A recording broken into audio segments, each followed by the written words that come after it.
La educación está tan difundida que no falta en ninguna sociedad ni en ningún momento de la historia. En toda sociedad, por primitiva que sea, encontramos que el hombre era educado. Los pueblos primitivos carecían de maestros, de escuelas y de doctrinas pedagógicas, sin embargo, educaban al hombre, envolviéndolo y presionándolo con la total de las acciones y reacciones de su rudimentaria vida social. En cualquiera de las sociedades civilizadas contemporáneas encontramos educadores, instituciones educativas y teorías pedagógicas, es decir, hallamos una acción planeada, consciente, sistemática. En el antiguo Egipto, las escuelas del templo enseñaban no solo religión, sino también los principios de la escritura, ciencias, matemáticas y arquitectura. Los sistemas de educación más antiguos conocidos tenían dos características comunes: enseñaban religión y mantenían las tradiciones de los pueblos. De forma semejante, en la India la mayor parte de la educación estaba en las manos de los sacerdotes. La India fue la fuente del budismo, doctrina que se enseñaba en las instituciones a los escolares chinos, y que se extendió por los países del lejano oriente. La educación en la antigua China se centraba en la filosofía, la poesía y la religión, de acuerdo con las enseñanzas de Confucio, Lao Tse y otros filósofos. El sistema chino de un examen civil, iniciado en ese país hace más de 2000 años, se ha mantenido hasta el presente siglo, pues, en teoría, permite la selección de los mejores estudiantes para los puestos importantes del gobierno.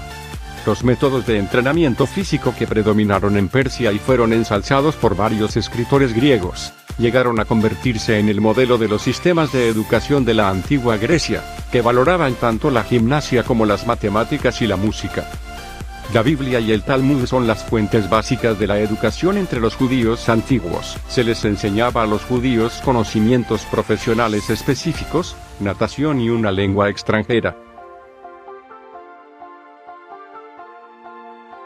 Los sistemas de educación en los países occidentales se basaban en la tradición religiosa de los judíos y del cristianismo. Una segunda tradición derivaba de la educación de la antigua Grecia, donde Sócrates, Platón, Aristóteles y Sócrates fueron los pensadores que influyeron en su concepción educativa. Los conceptos griegos sirvieron para el desarrollo de las artes, la enseñanza de todas las ramas de la filosofía, el cultivo de la estética ideal y la promoción del entrenamiento gimnástico. La educación romana, después de un período inicial en el que se siguieron las viejas tradiciones religiosas y culturales, se decantó por el uso de profesores griegos para la juventud, tanto en Roma como en Atenas. La educación romana transmitió al mundo occidental el estudio de la lengua latina, la literatura clásica, la ingeniería, el derecho, la administración y la organización del gobierno. Muchas escuelas monásticas así como municipales y catedráticas se fundaron durante los primeros siglos de la influencia cristiana.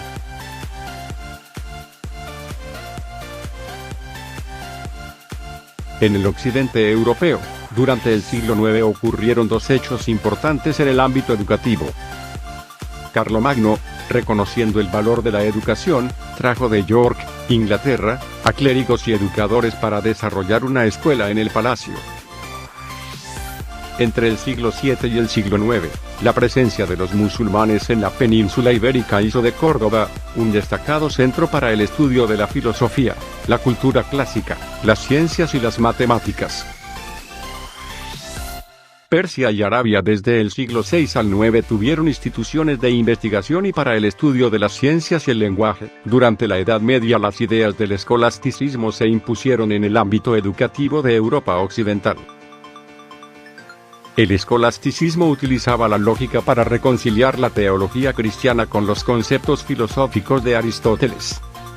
En cualquiera de las sociedades civilizadas contemporáneas encontramos educadores, instituciones educativas y teorías pedagógicas. La educación es hoy prácticamente universal, pero la realidad indica que un amplio número de niños, quizá el 50% de los que están en edad escolar en todo el mundo, no acuden a la escuela.